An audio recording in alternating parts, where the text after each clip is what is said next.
आज आम्ही गेलो होतो ट्रायपॉड घ्यायला. आता जी गोष्ट ऑनलाईन मला खूपच स्वस्त भेटली ना, तर तीच मला ऑफलाईन खूपच जास्तच महाग भेटली. मला पण खूपच जास्तच गरज होती ना, म्हणूनच मग मी ऑफलाईन घेऊन टाकली आणि मग तिथून निघालो. ट्रायपॉड घेऊन झालं होतं, पण आता आदूचा दवाखाना पण करायचा होता.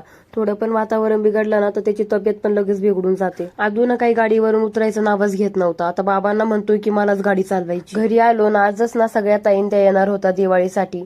मस्त असं घरनं सगळं भरून झालं होतं. सगळीकडनं असा आनंदच वाटत होता. आता ताईन ते आल्या म्हणजे ना मला असं कामापासून सुटका असतो बरं का थोडासा.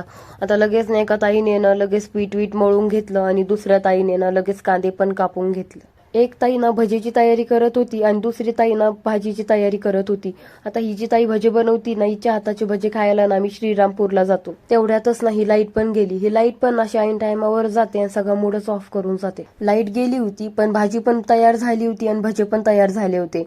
आजचा भात ना खूपच छान झाला होता, मस्त केक सारखा झाला होता.